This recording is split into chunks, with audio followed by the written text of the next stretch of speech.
I had to do errands today. I went to the library and picked up this precious book. It's very water damaged, but I am super excited. It's called Patient Zero by Jonathan Mayberry. Enough of that book talk. I want to talk about my book and how outlining Project Ice is going. I have never felt this confident about outlining a story and about my ability to outline. Over the years, I have gotten a lot more comfortable with my outlining.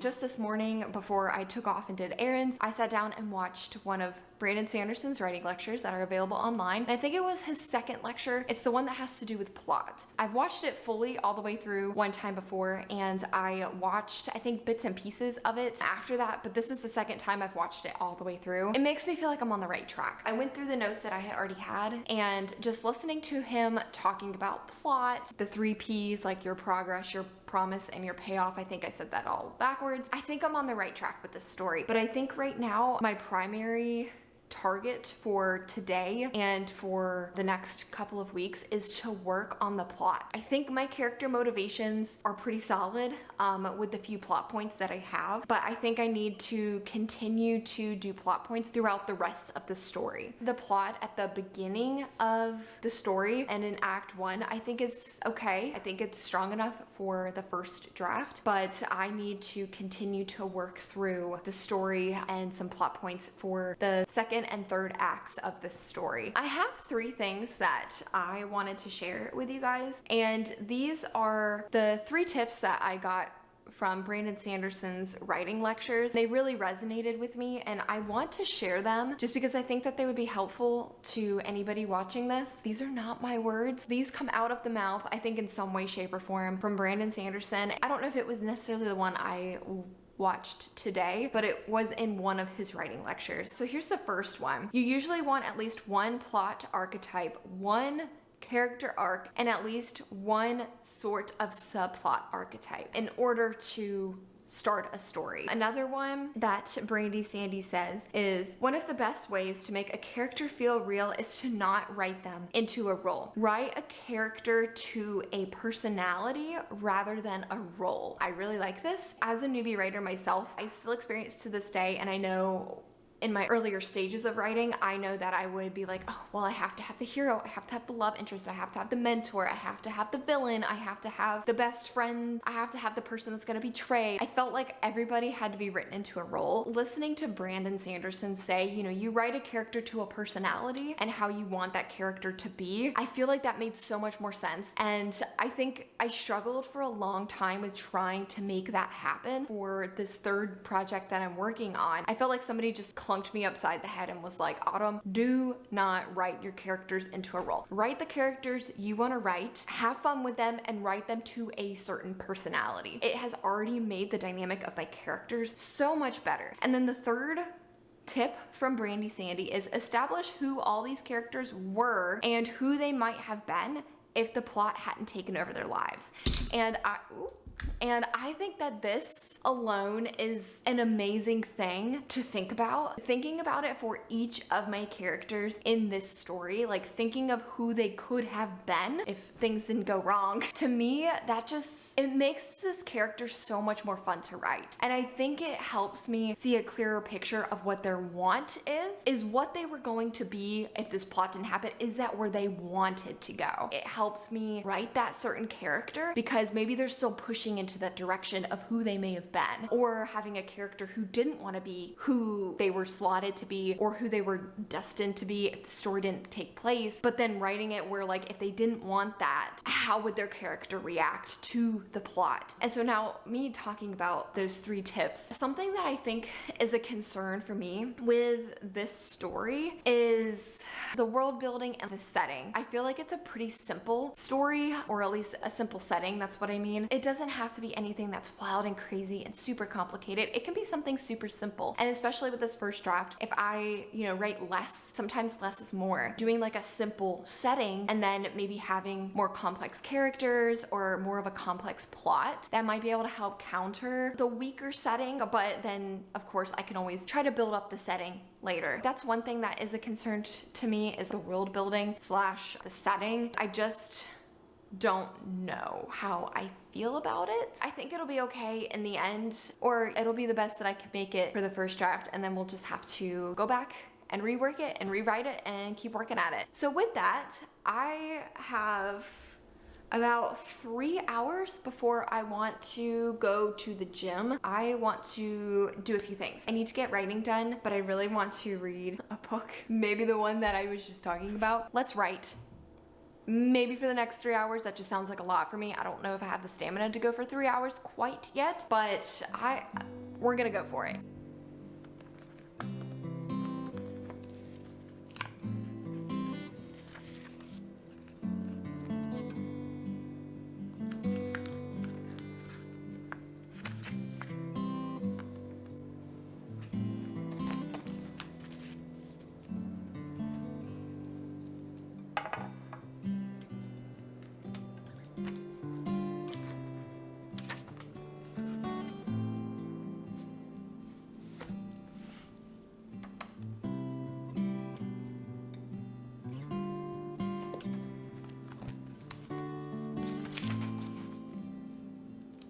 I was reading online and I have it saved to one of my Pinterest boards. I'll leave that linked down below if you're curious and you want to learn a little bit more about what I'm talking about. So I have 15 obstacles on the trail of trials. I have heard this advice somewhere else, but on this pin, it talks about having like 15 plot points or 15 obstacles is what it calls it throughout your story. It breaks it down so it has examples from Harry Potter. I think it has Twilight, and I also think it has the Hunger Games. So I liked how it broke down 15 plot points, 15 crucial points in the story that are not only crucial to the plot, but also character development. I am also trying to come up with 15 obstacles or plot points where they're more of turning points or character arcs in the story. I know I talked about this last week, the plot grid. Before I write more down in here, I think I want to use a scratch sheet of paper and write out a few different ideas. I feel like if I write it in here and I don't like it, and I like cross it out, it's gonna confuse me, and then if I redo it, so I think I need to run a couple of them on loose leaf paper before I transfer it into my notebook. I've been making hella progress. It's been about an hour, maybe a little bit more than an hour. And there's also another thing, talking about the plot grid and talking about subplots and talking about my main plot, with me reviewing my notes on Brandon Sanderson's writing lecture and re-listening to his lecture this morning. One thing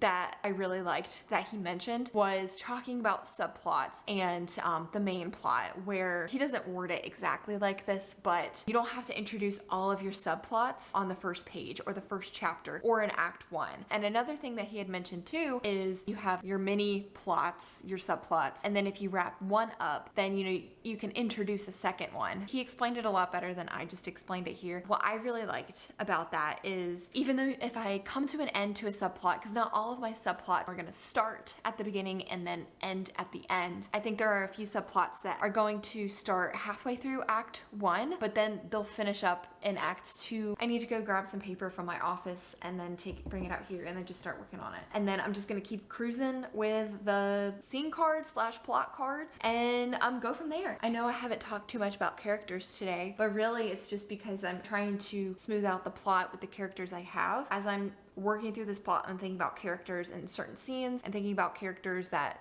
I need. I have added a couple of more characters. Actually, I think I just added one more character, and then I added a little bit of motivation to one of my other coworkers. So one of my other characters. I don't know why I found that so funny. I want to do this until like 4:30 if I'm not going to go to the gym, so that gives me another hour and a half. Y'all, this is my current workstation. It's upside down, but I just wanted to show you what my workstation looked like. I have note cards on the ground right there, blank sheets of paper. Well, that one's not blank. I had to X that out. We didn't use that, but there's Story Genius underneath. Look at this. Tell me I'm not a writer. There's that plot grid. Woo! I'm making some progress on that too. Just look at it. It's ridiculous. All right, making progress on Project Ice. I just showed you guys an overview of what my workspace is looking like. I am doing the plot grid. That's gonna take some time because I know it's very in-depth and I don't know how much I want to follow it, like to a T, especially with a first draft, because I do like to give myself a little bit of room to do some discovery writing. As long as I have the ideas written down and I have subplots written out, I have a little bit of creative freedom, but within these limits, and just make sure that, you know, these key things happen to support this subplot or support the main plot. The way I'm outlining right now is a lot more efficient than how I've done it in the past. A couple of weeks ago, I said that it feels like it's chaotic and I feel like it's all over the place, but really I can see all of that chaos and all of that work coming together. I just thought of this going back to the plot grid. I ended up finding 3 more subplots. So I have a total of 7 plots. So there's 6 subplots and then my main plot. It feels like that is the right amount at this time, and I've been working off of all 7 of those. Not all 7 are thrown at you all at once, and I know some of them are going to get wrapped up sooner rather than later. I feel comfortable with those 7 plots / subplots that are rolling around. I think that's going to be it for this vlog. So I hope you've been having a lot of fun following me on this plotting journey. I've been having a lot of fun documenting it, and this definitely feels like a different transition from my other vlogs. Thank you guys so much for watching. I appreciate it. If you want to continue following me on this journey, and again, I'm Autumn Ashley, and I will see you in the next video. Bye.